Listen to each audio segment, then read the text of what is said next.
You know that feeling when a coworker mentions they just bought a house, and you smile and congratulate them while internally doing math that does not add up? They make roughly what you make, maybe even less. The house was $480,000, and you are sitting there wondering if you missed something. Like there is some secret financial move that everyone else figured out and nobody told you about. Here's the thing. There is no secret move. They are not secretly wealthy. They did not get a massive inheritance. And they are almost certainly not as comfortable as they look. What they did was say yes to a system that is extraordinarily good at making unaffordable things feel affordable. And today we are going to pull that system apart piece by piece. My name is Nick, and I spend way too much time thinking about money, housing markets, and why people keep making the most expensive decision of their lives based on a monthly payment number that does not tell the whole story. Hit that subscribe button if you want the honest version of personal finance. No gurus. No real estate hype. Just the math. Now, before we get into the mechanics of how people are pulling this off, let me say something that the entire real estate industry does not want you to internalize. Getting approved for a mortgage is not the same thing as being able to afford a house. Those are two completely different calculations. The bank is asking one question. Will this person probably not default in the next few years? You should be asking a completely different question. Will owning this house allow me to actually live my life without constant financial stress? The bank does not care about your answer to that second question. They get paid either way. So how are people doing it? How is your coworker who makes $65,000 a year sitting in a $480,000 house? It comes down to a combination of mechanisms that the industry has spent decades perfecting, and none of them are secrets. They are just things nobody explains to you before you walk into a mortgage broker's office. The first mechanism is the minimum down payment. The old rule was 20% down. On a $480,000 house, that is $96,000 cash. Most people do not have $96,000 sitting around. So the industry created options. You can put down 5%. You can put down 3%. FHA loans let you put down 3.5%. Suddenly, that same house only requires $16,000 up front instead of $96,000. The barrier to entry dropped by $80,000 overnight. And that feels like access. That feels like the system working for you. But here is what actually happened. You did not make the house more affordable. You just moved the cost into the future and added interest on top of it. The second mechanism is the extended loan term. The standard used to be 15 years.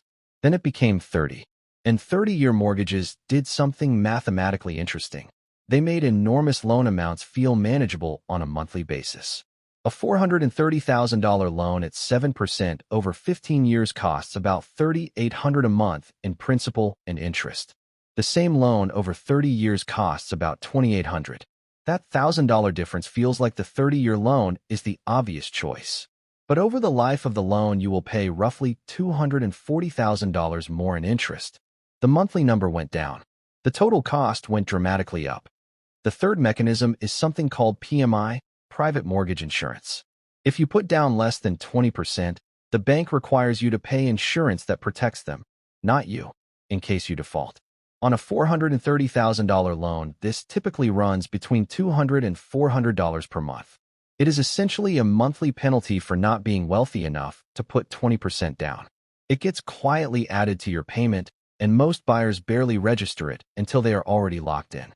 The fourth mechanism is the most uncomfortable one. A significant portion of first-time home buyers in expensive markets receive financial help from family. Down payment gifts, co-signers, parents who cover closing costs.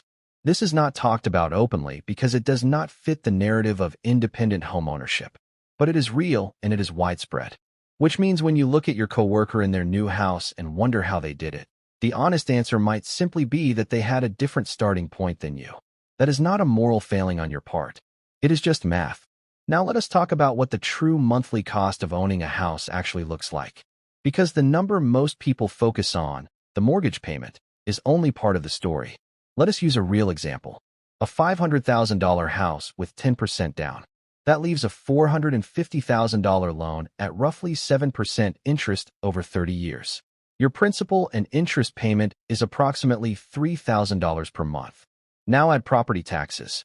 Depending on where you live, that is anywhere from $4,000 to $8,000 per year. Let us call it $500 a month to be conservative.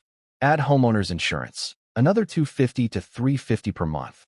Add PMI since you put down less than 20%, another $250 to $300. And add maintenance. The standard rule is 1% of the home's value per year for repairs and upkeep. On a $500,000 house, that is $5,000 annually, or about $417 per month. Add it all up. Mortgage $3,000, taxes $500, insurance $300, PMI $275, maintenance $417. You are at approximately $4,500 per month. Before utilities, before furniture, before the inevitable surprises that every homeowner knows are coming. Financial advisors say you should spend no more than 28% of your gross income on housing. At $4,500 per month, that means you need to be earning roughly $193,000 per year to be within that guideline. And yet people making $60,000, $70,000, $80,000 are buying these houses every day. Not because they can afford them, because the bank said yes and the monthly payment number felt possible if they squinted at it hard enough. Here is what that actually feels like to live inside. It feels like checking your account balance before buying groceries. It feels like saying no to your kid's school trip because that $40 might be needed when the dishwasher breaks. It feels like lying awake at 2 in the morning doing mental math about whether you can handle a car repair this month or whether it needs to wait until next month. It feels like being one unexpected expense away from a credit card you swore you would never carry a balance on again. That is not homeownership. That is financial survival with a nicer backdrop. So why does this keep happening? Why do people keep saying yes to houses they cannot truly afford? Part of it is social pressure. Renting is culturally coded as failure in a way that is genuinely irrational. Your parents bought a house. Your friends are buying houses. Every conversation about renting eventually circles back to the phrase throwing money away. Never mind that being unable to pay your mortgage comfortably is also throwing money away, just with extra steps and worse consequences. Part of it is the real estate industry itself. Your mortgage broker makes money when you close. Your real estate agent makes a percentage of the sale price. Nobody in that room has a financial incentive to tell you that you should wait or buy something smaller. The entire machinery of the transaction is optimized to get you to sign the papers, and they are very good at their jobs. And part of it is the way the human brain processes large numbers. The difference between a $400,000 house and a $500,000 house is $100,000. That sounds enormous. But when you translate it into monthly payments, the difference is maybe $600 a month. $600 feels manageable in a way that $100,000 does not. The industry knows this, and they use it. Every conversation in a dealership or a mortgage office is about monthly payments for exactly this reason. Here is the permission nobody gives you, but that I am going to give you right now. You are allowed to look at a house, run the real numbers, and decide it does not make sense for your actual financial life. You are allowed to keep renting while you save aggressively. You are allowed to buy something smaller in a less fashionable neighborhood. You are allowed to acknowledge that homeownership in your current market is not viable right now, and that this is not a personal failure. It is just math. Getting approved for a mortgage is not the same as being able to afford a house. The bank's job is to make loans.